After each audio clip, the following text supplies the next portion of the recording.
Hi, everybody. I'm Neil from Your Gray Matters. Welcome back. Another great Monday morning. This week, I want to dispel the misunderstandings with a great way for you to take pennies and turn them into dollars, tax advantaged, ways to make money, not have any worries, and to take care of your family while putting yourself into a better tax position. Welcoming Garry Levy. All about life insurance. No, not boring. Actually, something so important for you and your family. We'll see you in a minute.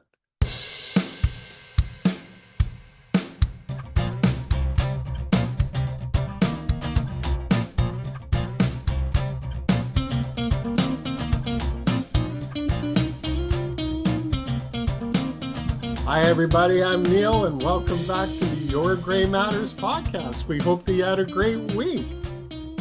I want to start off by telling you something important.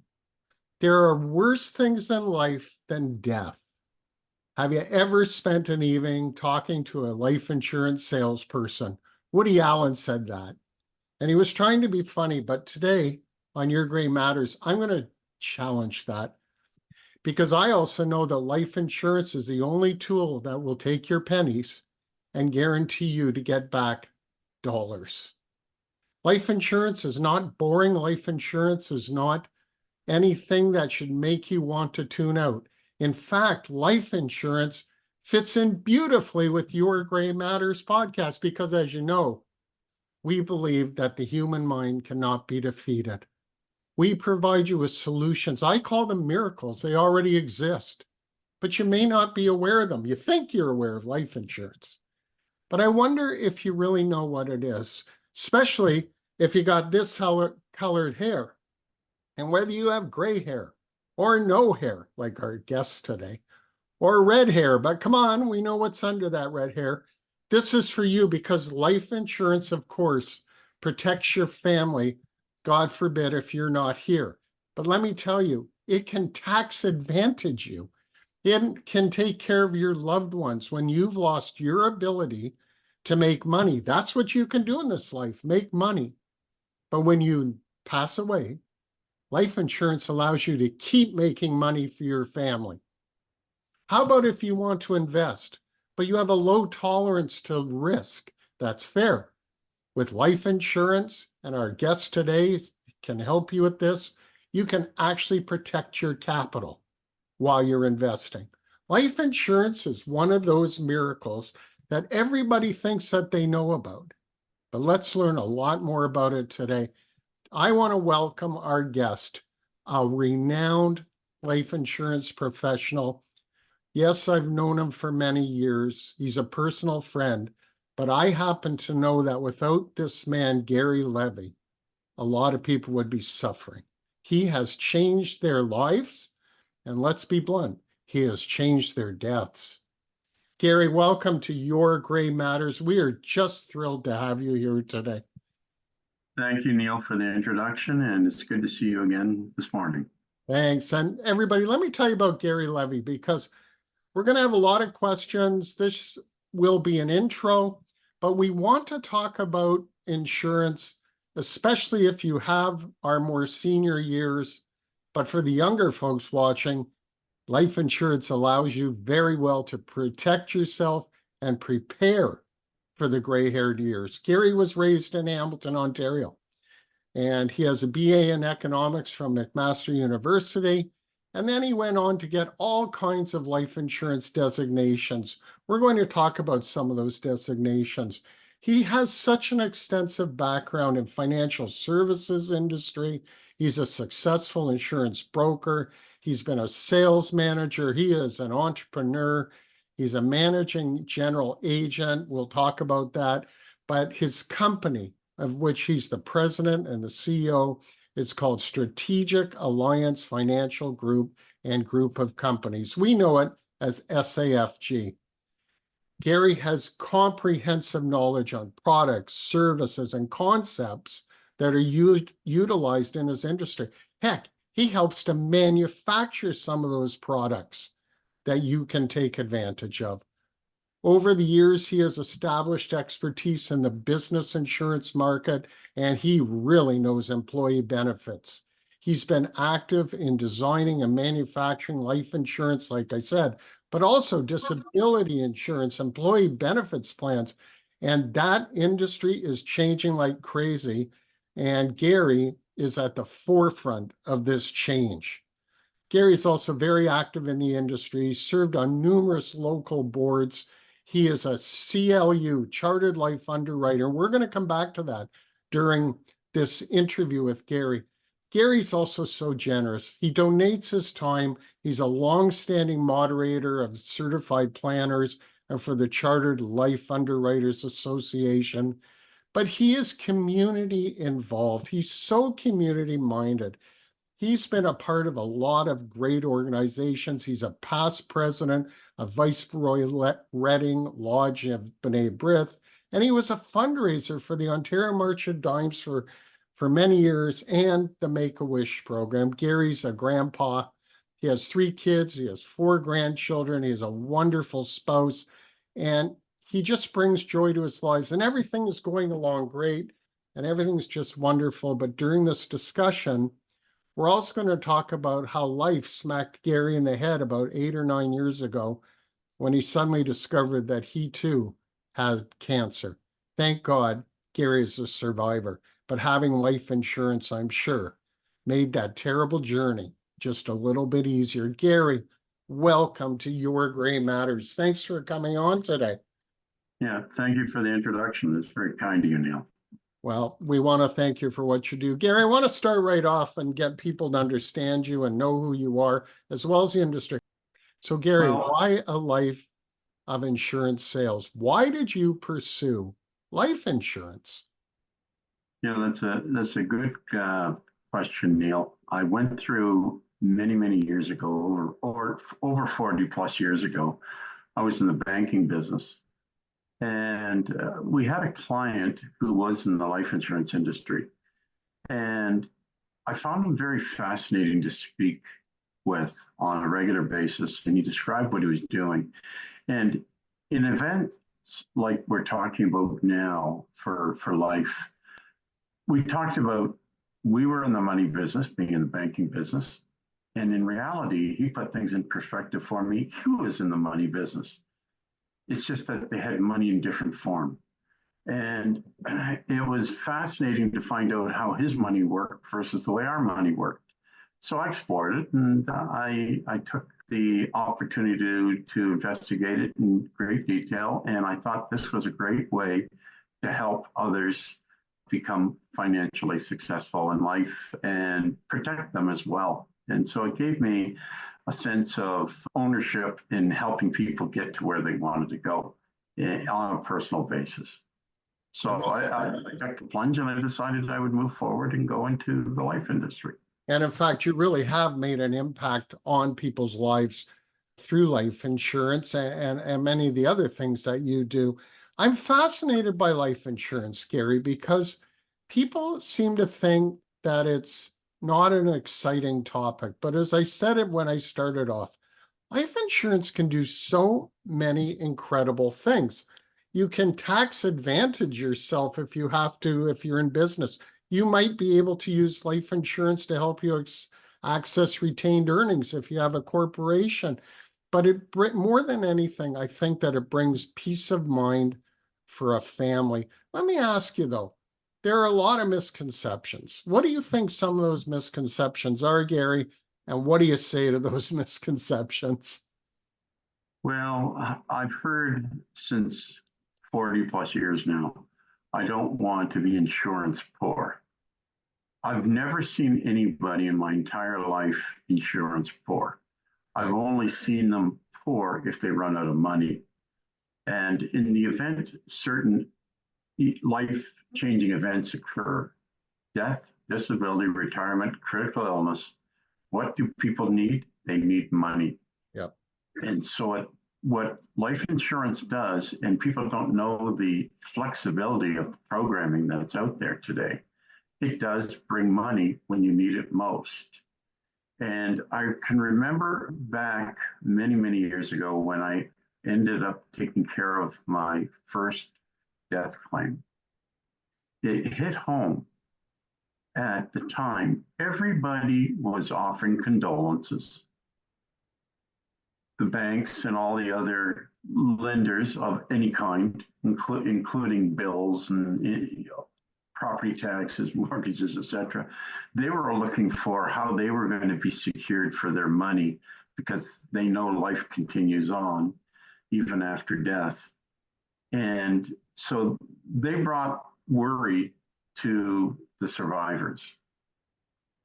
I brought money to the survivors. At that time, when I delivered that first death benefit claim, they did not ask the name of the company. The only thing they cared about was the amount of money that they received. And they knew when they received that lump sum check that their life was going to be taken care of. And all those other creditors and everyone else that was seeking money from them kind of went away.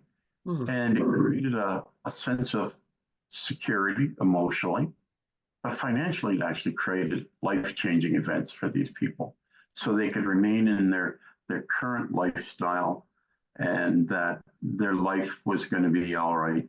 And so I know that at the end of the day, the spouse was taken care of, kids got educated properly, the roof stayed over the house, they didn't lose the car, and they went on, the kids got educated and moved on, and life was good. And the only thing that money did was bring a sense of security emotionally and financially. And that really makes you committed to what you do because those people weren't life insurance poor. They actually had lots of money to take care of the needs so they could move forward in life. And it's so distressing when one loses a loved one, but to know that the death is not going to cause any negative change in their life financially is terrific. I think that that's the whole ball of wax with life insurance. Let me ask you, Garry, when you meet with someone, how do you and the family assess what their own needs are? Could you go over some of the process that people will be doing? Well, it's very much like the first time you go and visit your doctor. Your doctor doesn't know anything about your health. He needs to find out all the information, so therefore he knows what you look like. It's basically taking a snapshot of where you stand today and what kind of services he or she are going to need to offer the patient. Well, what we do is the same thing, and it's very important. We do a proper financial needs analysis or capital needs analysis. So we do a plan for people. We find out where they are today, where there's any shortfalls that they may have, where they want to go, and the tools and instruments they have in place to get to where they want to go. And any of that shortfall that may occur between what they currently have and where they want to go, that's what we address. And we make sure that that shortfall is taken care of so that there's no hiccups in their planning process. And so the key thing is really find out who they are, what their goals are, what their objectives are totally, and make sure that we provide a product that meets the needs of their personal goals and objectives. So in fact, life insurance can be a living product too. In other words, it will always pay off when somebody passes away. But even during one's life, if one enters into life insurance early enough, it can have a financially positive impact on them and their families while they're alive. Is that correct? That is absolutely correct. Today, there's so many magnificent plans that are out there. Life insurance, you can design it to cover for estate succession planning and for taxes at the back end. But more importantly, the flexibility of the programming today is, as you just said, you can have living benefits. The living benefits can be in the form of critical illness insurance, disability income insurance, your employee benefit plans that give you immediate drug and dental and all the immediate needs that one needs to live on a day-to-day basis. Plus, you also can design your programming to create wealth, cash for yourself. And if you design it properly, you can actually create a tax-free accumulated type of product. Wow. So just very much like a TFSA, tax-free savings account, where the money can accumulate and grow inside a plan. And the beautiful part about it is, and most people don't realize it, only the life insurance industry can create products that can successfully move from an individual to the successor beneficiary. And if it's a preferred beneficiary, it can be creditor protected. It can be free from probate. And that's a big thing when you're doing estate planning, because you may have money and you could have millions of dollars, but if it gets stuck up in the courts, probate, it costs you legals, it costs you accounting fees, and it's going to cost you fees to the provincial government for probate fees. The money moves seamlessly if it's designed properly in the life insurance. Within 2 weeks from the time of passing, all that money, including your cash, can flow to the named beneficiary, streamed without any interruptions. It's just that clean, that simple, and it's fast. And there's no tax implications by doing that. And I think that's the biggest thing, is that we get away from things like probate. As I said, with investments, with insurance, you can actually, in many in the investments, protect the capital, that it can't be lost. I heard a quote, Gary, and I thought that it was terrific. It said, every person has problems that only life insurance can solve. In the young person's case, the problem is to create cash, but for the older person, it's to conserve it. And I think that's exactly what you're talking about, isn't it? Is getting in at the right time and building your life around it. You hit it right on the head, Neil. It goes back to boot camp 1A6, when I remember started 41 plus years ago. It's really basically designed to create an estate or conserve an estate. And then from there, there's many offshoots for that. And depending on what stage of life you're at, and the life cycle changes for everybody. This is the one thing that people aren't aware of. They think it's a straight linear line. I'm young, I'll buy some term insurance because it's low cost. And that's what you should do if you have a heavy debt, such as big mortgages, car loans, et cetera, credit card debt. You need to buy a lot of coverage for very little money. Term insurance does the job. As you go along in life, you need permanent insurance, something that's going to be there for perpetuity, that can move from generation A to generation B in a seamless manner. And therefore, you create a fixed price and you create security for it, and you accumulate a significant amount of cash inside those kind of products. They're designed to cover two different ends of the spectrum. One is short-term need, and I look at term insurance basically designed for 20 years and less. Term insurance is the greatest product that you can ever own for 20 years or less, because that's where people start when they get married, they have kids, and they get a lot of debt and so on and so forth. But in the long run, term insurance becomes very expensive because it changes. Premiums go up as you get older. Right. However, permanent insurance becomes the necessary product that you need long term to cover wealth. If you got wealth problems, you have good problems. It's called you got tax problems. And life insurance covers your tax problems at the back end. Life insurance also covers generational wealth transfers, which people aren't really aware of, and that's a separate topic all alone. And it just shows how we can flow, cascade money down from generation A to generation B in the most cost-effective tax method. You can use legal means, you can use accounting plans, you can do estates, freezes, partials, total freeze, et cetera, et cetera. You can do all these wonderful things, but they're all subject to government regulations and tax laws changing. And those changes can have a major effect on you. The one thing I've found in all the years being in the life industry is that the government, if the tax laws change under the life portion of the act, everything is grandfathered from the time the original policy was issued. So therefore, whatever terms and conditions that existed when you purchased that policy, they stay for the rest of your life. So let's say that again, Gary. Changes in the Tax Act do not affect your life insurance policy. It's protected. Is that what you're saying?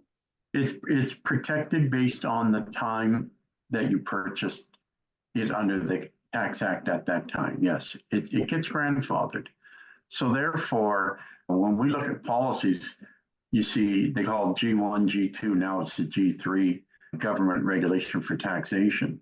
And the majority of people, because of the age of people, when I first got in the business, it was a G1 tax law, blah, blah, blah, blah. But most of that generation has passed on. So primarily, most people have what they call a G2 and now the G3. And the reason why they created a G3 from a tax point of view is our Prime Minister Trudeau wanted to be able to see if he could grab more tax dollars out of us. So he had CRA redesign the exempt limits, which means that's the amount of money that can grow on a calculated basis, tax sheltered inside these policies. So they've been reduced a little bit so that the CRA can grab more money from all of us, unfortunately. But the G2, anybody who's got a G2 contract, they should hang on to it. That's gold, because that even has more tax limits. But the new tax limits are still pretty good. They're still very good. And we're the only industry out there that can guarantee that, because it's under the Insurance Act. And the Insurance Act makes a big difference. A lot of people in the Insurance Act don't realize annuities only can be purchased through insurance companies. That's it. That's under the Insurance Act. So even if you're dealing with a bank or a trust company or other financial institution, they have to buy the annuity through an insurance company.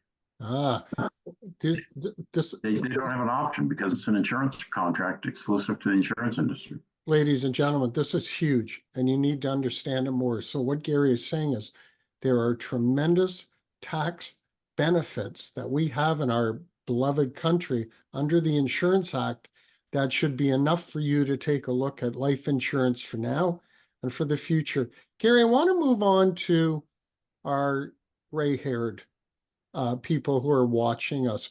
I want to talk to you about what factors make life insurance particularly important for senior citizens, because we are a bit older. There's probably different rules and regulations. Talk about the seniors market and why people should still consider life insurance in their senior years. You know what? It's amazing we talk about it, because we're all getting up there. And I remember, I still think I'm 40 years old in my mind, by the way. But unfortunately, I need a little WD-40 to get going in the morning at times. But after having said that, I still have lots of life left in me. And everybody who gets to be around our generation, they most likely in their mind and think the same way, because the generation that we're living in thinks younger today than ever before. And so you got a lot of living ahead of you. But the one thing that's changed dramatically, I've noticed in the last 15, maybe 20 years, but especially the last 15 years, is as we've been getting older and our children have been growing up, they've had some challenges getting into the housing market. Oh, yes. We didn't have as much of a challenge because everything was relative, because you could still buy a house. I remember when I bought my first house, it was $84,000, and it was a nice house. And you could buy a really nice super house for $120,000 or $150,000 in those days. And it might take you 3-4 years to come up with your 20 or 30 or 40% down payment in those days, but you would do it. And, you survive. Cars cost you between $3,000 to $8,000 in those days on average, depending on how nice. A real luxury car back in the early 80s, I remember, cost you $12,000. I mean, you were living large, with a $12,000 car. That same car today, you want that car, it's between $150,000 and $180,000. And so the average car out there, the average nice, comfortable car, is between $60,000 and $75,000 today. Yep. And that takes a lot of money, but our incomes proportionally after tax have not gone up in relationship to that. That's where the problem. So what has happened is many of the gray matters marketplace have basically either paid down their homes, paid off their homes, and they've helped their kids get into the housing marketplace. So now what they've done is they've arranged a mortgage again against their home. They've taken it and they've given their kids their 20 or their 30% down payment. And they say, I'd rather have them while I'm alive, see them in the home as part of my succession estate planning concept and see the joy in their face while I'm alive. And that's not a bad thing. But what they've done is they've gone from no debt to more debt than they've ever had in their entire life. Yep. The average mortgage out there, I think today in the GTA is probably close to $800,000. That's a lot of debt. And the only way you're ever going to pay that off is either win a lottery, have a huge inheritance come to you, or you have a business or you create a business venture or you're a professional that all of a sudden is now starting to take off and you've got huge after-tax savings and retained earnings and you can throw money at it and accelerate the mortgage payments. So the best way to pay that off, ideally, and we're finding we're writing more policies, bigger policies today on gray matters people than ever imagined. It was not heard of when I was in the business 40 years ago. Nobody did it. It was just the only people you wrote large policies on at that age were people that had huge assets, tremendous tax exposure. And so we bought life insurance for them so they could cover their tax problem upon death for succession planning purposes. You know, the term conserve the estate. Yep. Remember, create an estate or conserve an estate. That was the conserve estate. And that happened not for everybody, but that happened, maybe 10% of the population, somewhere around there. But now what's happening is, I would think 50% of our business now is gray matter people. Yep. And they're buying bigger policies. And by the way, the life insurance companies have opened up the door to underwriting for seniors or older people, gray matter people. They underwrite them fairly. And we're selling big policies today to cover the inevitable passing so that their mortgages will get paid off and it'll create liquidity. So therefore the surviving spouse has two choices. They can remain in their dwelling that they currently live in, or they can sell it, they got cash, and then they can go and put themselves into a nice condominium or an apartment or someplace. But now they got cash to make money for them to pay for the income that the other spouse is not around to provide. So it's income replacement. And other than when a person does pass, Garry, as you said, life insurance is not subject to probate, but are there other taxes involved generally for the beneficiary? Or just explain a bit of the tax situation in Canada when one receives the proceeds from insurance. That's a very good question, Neil. And it's the only instrument out there that I know that you can buy with guarantees that will end up being paid to your named beneficiary 100% tax-free. Say it again, Garry. It's one of the only financial instruments in Canada today that a person can own that when the time of a claim comes through, that will get paid to your named beneficiary 100% tax-free. Well, there you go, ladies and gentlemen. You've now heard enough. No, I'm just kidding. But I wanted you to get that message because we can still do that in our country.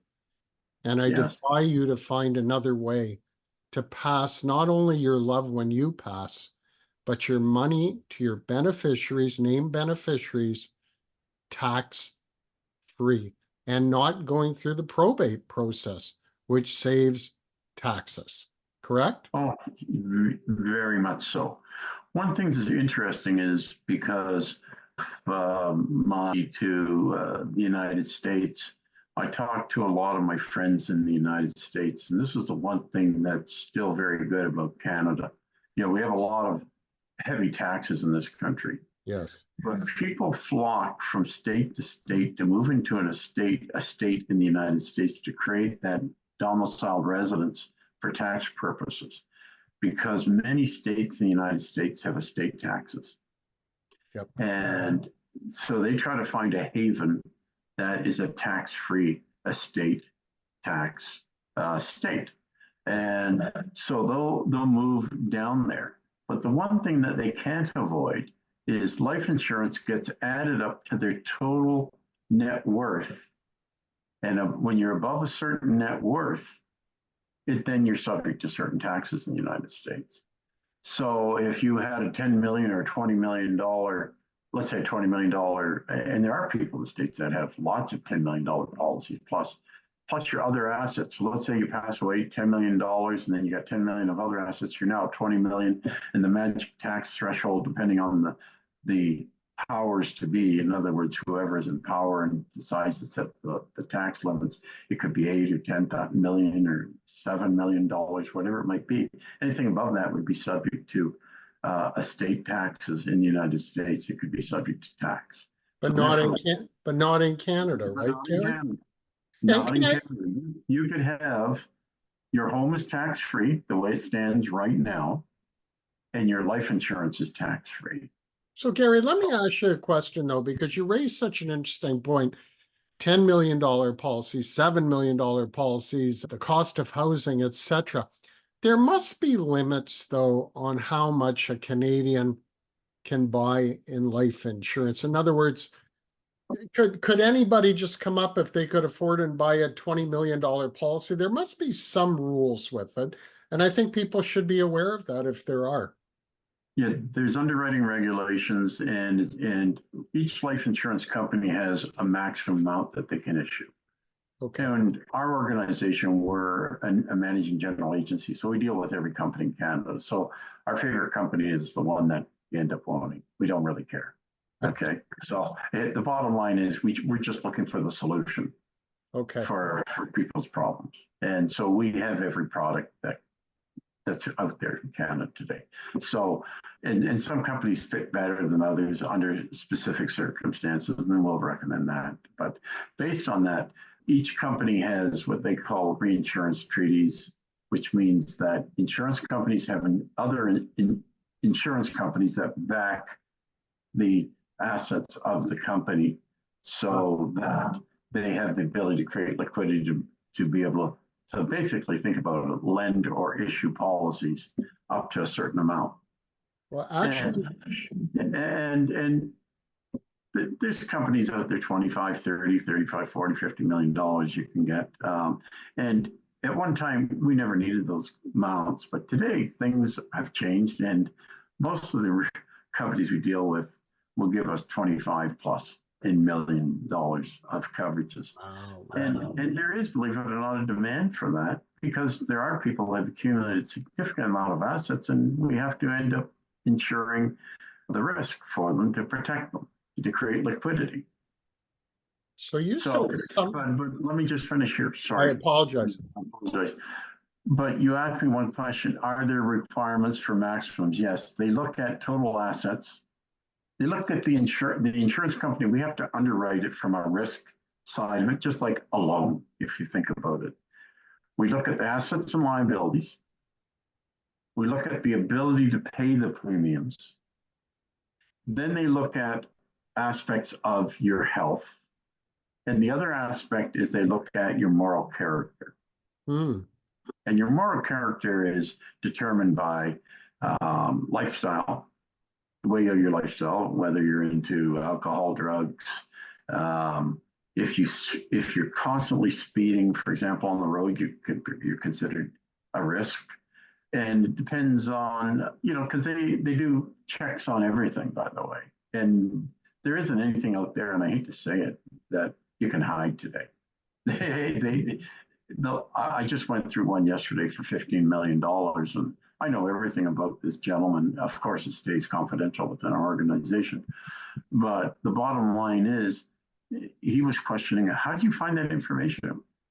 The underwriting and the research that they do, they know everything about you. So you can't hide. So the thing is, you're better off disclosing it, because if you disclose it, they underwrite it from a different perspective from if you're trying to hide it. Yes. And so, and the underwriting process goes easier. So there is financial, there is health, there is moral character, there is actual need for that. So you have to build a case for each, especially for the larger policies, for the amount of coverage that one is required to get issued. So the bottom line is, yes, there is requirements, but bottom line is, if you have a $25 million need, most likely you have all those instruments in place that say, I need that. And if you need it, we'll get it issued. It's that simple. Wow. Gary, and you said something else I found really, really interesting. Unfortunately, in these days, we hear a lot about companies going under. We've never seen anything like this. Brand name companies that unfortunately are no longer with us. But I heard you say something. Behind every insurance company is another insurance company backing them. That says the word stability to me in the industry. Can you comment, please? That's a good point as well. The life insurance industry in Canada, when I came in it, we had 168 companies in Canada. And now we're down to about maybe 35. Wow. And it's not like the life companies have gone broke. What's happened is we went through a 20-year period of time of a lot of mergers and acquisitions. And so it's like Pac-Man, it just got bigger. Yeah. And the regulators, which is, we're under FSRA, Financial Regulators Service Commission of Ontario. FSRA has a threshold that says if you fall below, as a life company, below the minimum requirements to create liquidity, they have a right to break you up and distribute you and have other life companies buy you up. Wow. Wow. So, because there has never been a life insurance company in Canada that's ever gone under. They have been 3 over 40 plus years that have come close to that threshold that the government requires. I believe they require 120% liquidity.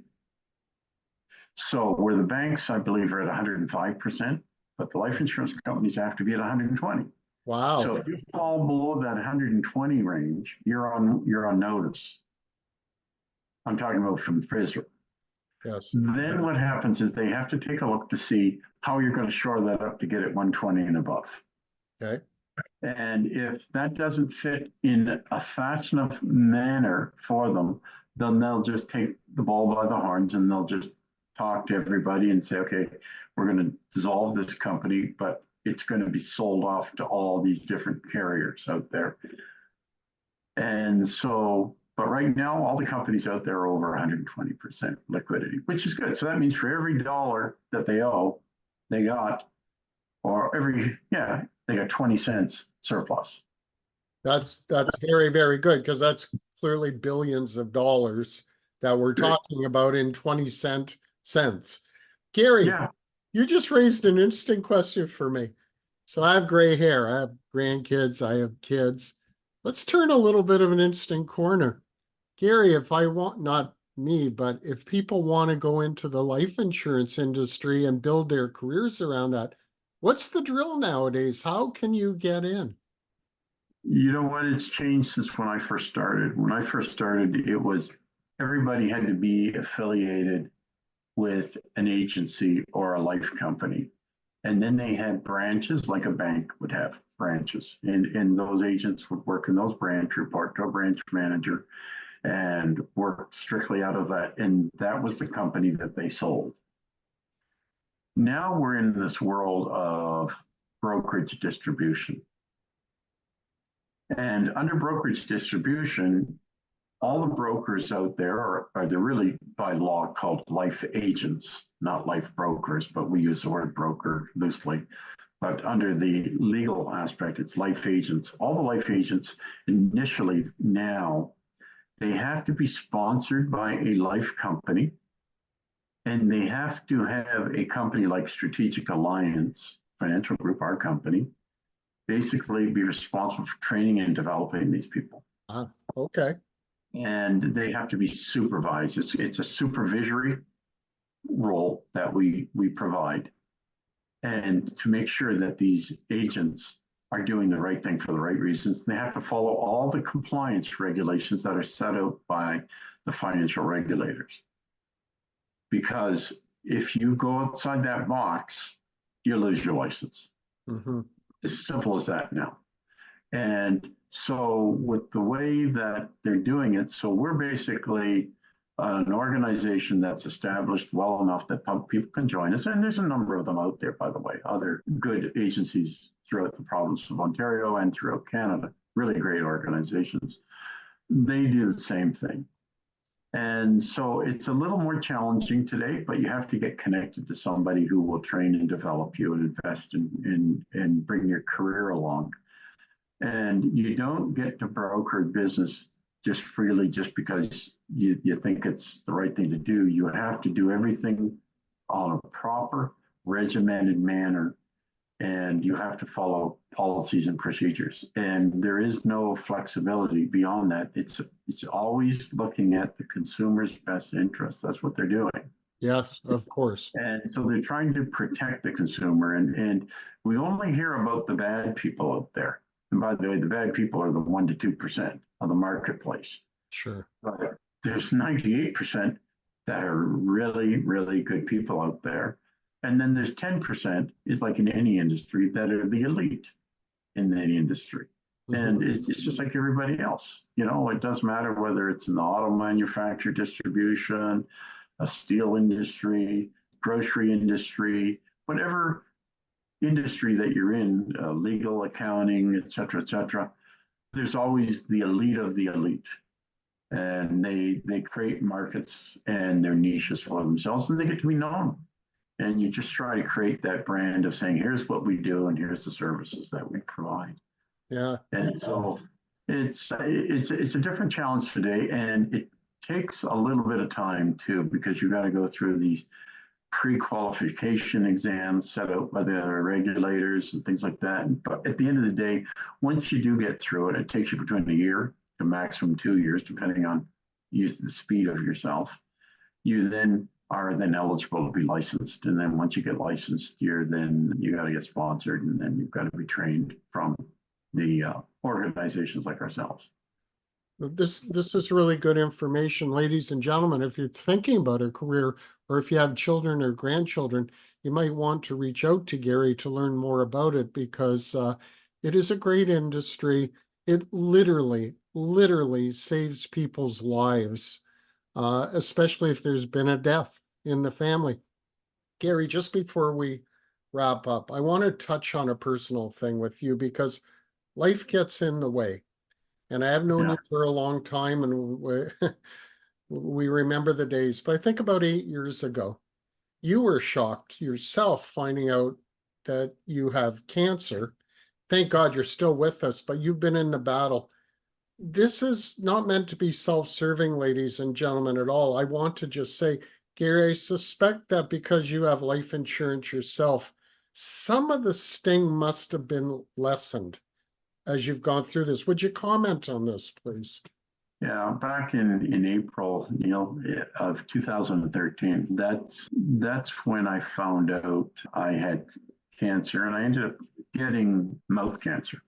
Never smoked in my life. I'm not a smoker. I was more athletic, and I ate reasonably healthy throughout my whole life. And thank goodness I went to the dentist regularly. And if it wasn't for my dentist, I wouldn't have caught the mouth cancer.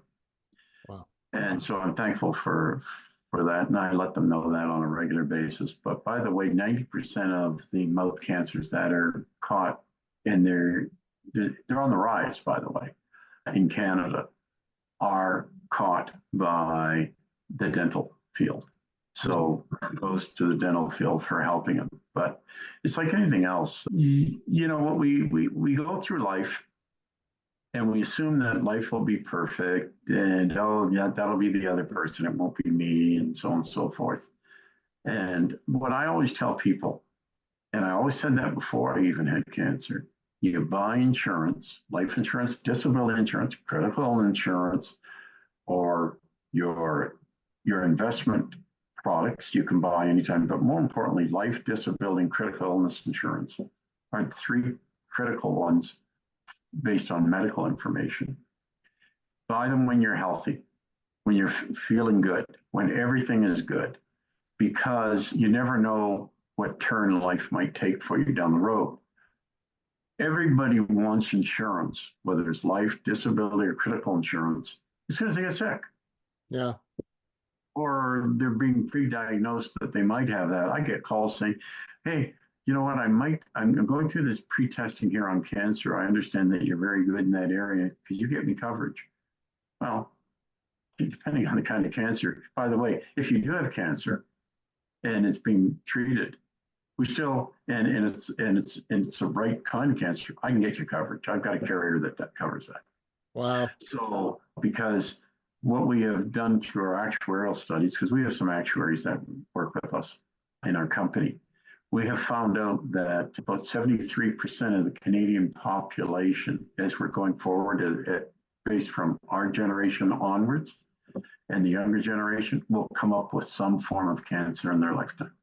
Wow. Well, Garry, I thank you for talking about this. We thank God every day that you're with us, and certainly you provide comfort for people. Your message, though, is clear. Better to get it when you're feeling well, not when you're not feeling well, because it could change the game. Absolutely. But at the same time, once you've been diagnosed and you've been treated and it's been treated successfully, you should never be afraid to get it, because we have markets that will get it for you. And then you'll realize how fortunate you are. Because the one thing about cancer, and thank God because of the healthcare that I've had, is it has been terrific, and everybody being proactive and treating it early in the early stages, you have a really high chance of living full life expectancy. Wow. And that's the key. But the most important thing is, don't wait and think about it down think about it then doesn't solve your problem. You have to put pen to paper and take action, because what you're doing is you're buying money at a discounted dollar. And if it's designed properly, it can also create wealth for you. You don't have to die from it. So, because one thing that people don't realize is life insurance does heavy investments as well, like RSPs, GIC type products, segregated funds, which are like mutual funds, except the segregated funds have the one thing that you're alluding to earlier, has a death benefit protection, so you can never lose your money. Yes. You die. If the market drops in half, 100% of your money comes back to you. Are you listening, everybody? Protecting your capital with investments through life insurance. Yeah. And you also get some great returns. Yeah. Plus, you understand that, as I mentioned earlier, the liquidity factor of life insurance companies, you don't have to worry about them. They're fully secured, and they have reinsurance companies that insure life insurance companies, so that it's like an insurance company that just specializes in insuring life insurance companies to make sure the money's always liquid. Well, I've had some wealthy people, some are investors, some are sports bettors, some are very influential people, and we all say the same thing. Don't think about emotion when you make this decision, folks. This is a decision that you make, at least looking into life insurance. Doesn't cost you anything to look. That can absolutely financially change your life when you're alive, but also for those who you love when you're not alive. And Garry, I want to thank you for coming on today, because this has been an amazing discussion on life insurance. This is not a boring topic. This may be the most important topic and discussion that you can have for yourself, for your family. Garry, can you give us your contact info, your website? I want people to be able to reach out to you, please. By all means, Neil, can I just add one more point in there, Of just so course. that people aren't confused? Take the word life insurance out of the equation. What you're really doing in simple terms, when you're dealing with life insurance type products, you're buying money, not life insurance, you're buying money at discounted dollars for future delivery on a tax preferred basis. Brilliant. And take advantage of it, because it's one of the few loopholes that the government hasn't closed on us. Okay. And so it's money. And so everybody, as I can remember over the years, said, oh, I don't want to be life insured before. I started that off earlier in our discussion. But everybody wants their money. They say, I always say, do you like money? Yeah, I need money. Yeah, that's what you're ending up owning. It's a financial instrument. And it's just being delivered in a different format for future delivery. But trust me, the longer you have that policy, something positive is going to happen in the form of you're going to create that money. That's going to be great. And there's so many ways to work with that money to move it from generation A to generation B in a tax effective manner. Corporations need it. And that's another topic of discussion. Yeah, I could go on for hours about that, because I do a lot of work with the corporate side of things, moving money down through shareholder agreements, so on and so forth. But the bottom line is, it's money in real terms, and it's really fast.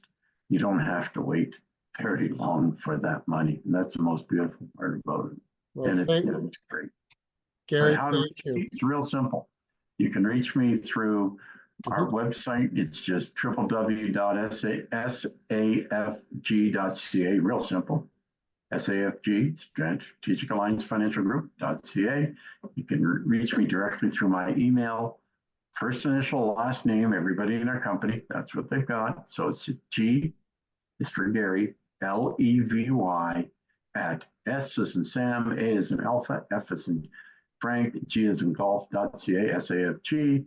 Or I've got tons of phone numbers. If you want, you can reach me on my cell phone. That's probably the fastest way, but you can call our 1-800 number. But my cell phone is 905-541-4143. And I've had that number corporately since 1989. And, and as a lot of people change their numbers, and I cannot change my number ever, because it's everybody across Canada calls me on that. And people we do business with in the United States know that number. So that's going to go to the grave with me. But the bottom line is, that number, you can reach me very easily on that number. And just leave a message. If I don't answer, I will definitely get back to you. Well, Garry, I want to thank you so much. Everybody, we're going to post Garry's info right below here in the description. Garry, thank you so much for coming on to Your Gray Matters. We appreciate you being here. Ladies and gentlemen, have a great week. And of course, we'll be back next Monday. Please like this episode. Please subscribe to our podcast. It helps us, and it will help you, because we bring great information. Garry, thanks so much. Yeah, thank you very much, Neil, and have yourself a great week. You too. Okay, take care. Hey, everybody. Thanks very much for watching today. We appreciate it. Please subscribe to our podcast. It really helps us grow, and it makes us stronger, and we appreciate you doing it.